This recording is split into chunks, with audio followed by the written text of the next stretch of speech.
লঙ্কায় তখন যুদ্ধ চরমে।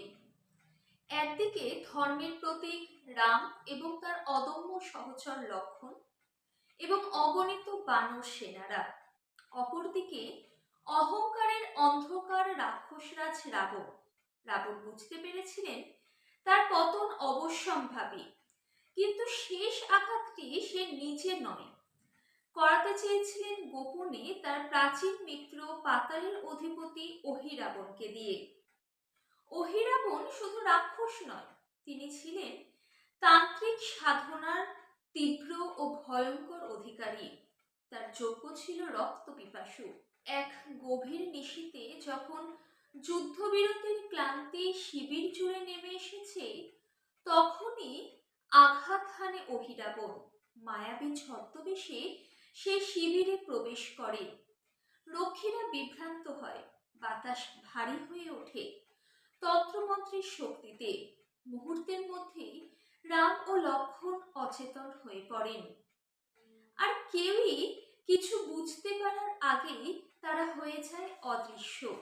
শুধু একজন বিষয়টি অনুভব করেছিলেন, তিনি হলেন হনুমান।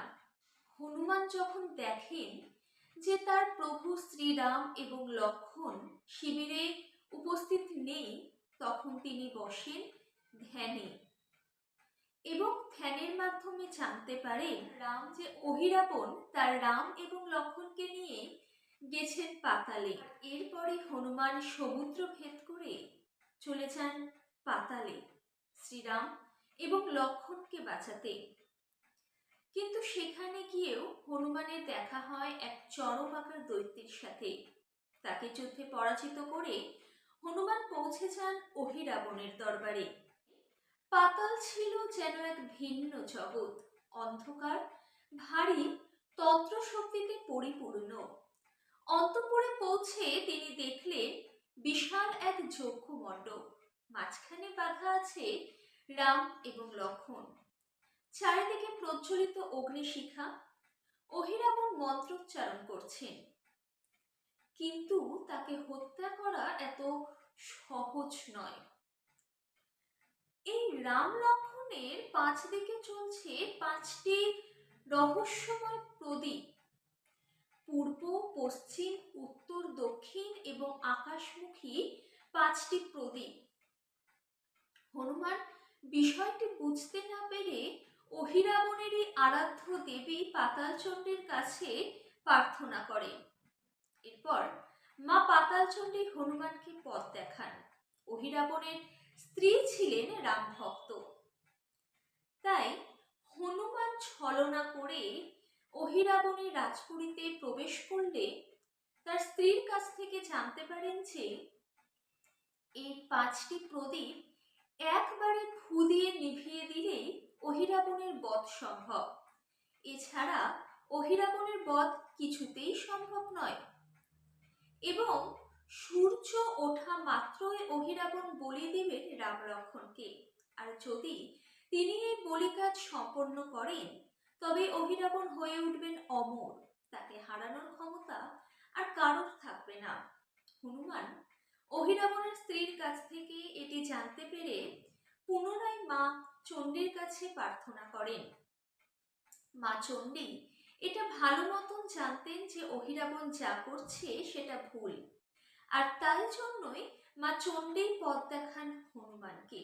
মা চণ্ডীর আশীর্বাদে হনুমান অন্তরে প্রভুর নাম জপ করতে থাকেন, আর জপ করতে করতেই তার দেহ থেকে বিকশিত হয় এক ঐশ্বরিক জ্যোতি। ধীরে ধীরে প্রকাশ পায় হনুমানের পঞ্চমুখী রূপ। পূর্ব দিকে তার নিজস্ব রূপ, যার অর্থ হলো অদম্য সাহস। দক্ষিণে উদ্ভাসিত হয় নরসিংহ রূপ, যার অর্থ হলো অশুভ বিনাশের প্রতীক। পশ্চিমে গরুড়, অর্থ বিষ এবং সংকট মোচনের শক্তি। উত্তরে বরাহ, যার অর্থ অটল স্থিতি এবং রক্ষার প্রতীক। ঊর্ধ্বমুখে হয়গ্রীব, অর্থাৎ জ্ঞান এবং তন্ত্র বিনাশের প্রতীক।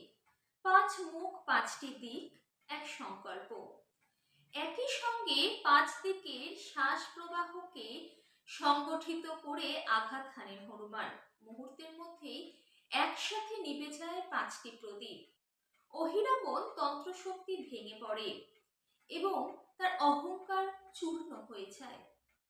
হনুমানের এক আঘাতেই পরাজয় সম্পূর্ণ হয় অহিরাবণের এবং মুক্তির উপলব্ধি ঘটে রাম লক্ষ্মণের। রাম লক্ষ্মণ সে সময় মৃদু কণ্ঠে বলেছিলেন, হনুমান, আজ তুমি শুধু আমাদের নয়, ধর্মেরও রক্ষা করলে। এটা শুনে হনুমান বলেছিলেন, প্রভু, আমি কেবল আপনারই নামের শক্তি বহন করি। আর এইভাবেই পঞ্চমুখী হনুমানের প্রকাশ ঘটে। এরপর হনুমান এক বিশাল শরীর ধারণ করে রাম এবং লক্ষ্মণকে কাঁধে বসিয়ে পাতাল থেকে উঠে আসে। সেই সময় চণ্ডীমাতার প্রকট হয়।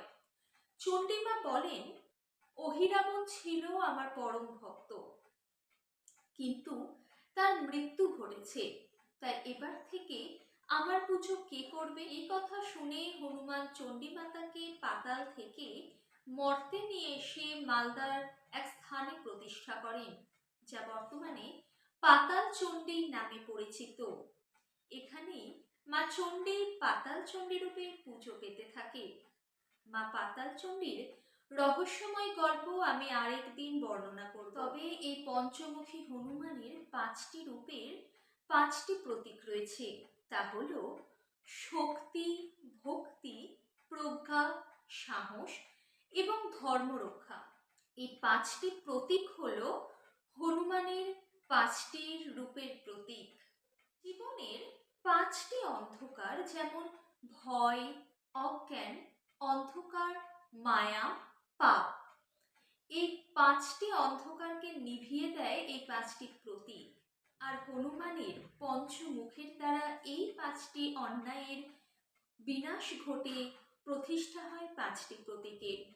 তাহলে এই ছিল হনুমান থেকে পঞ্চমুখী হনুমান হয়ে ওঠার গল্প। গল্পটি আপনাদের কেমন লাগলো অবশ্যই জানাবেন। জয় শ্রীরাম।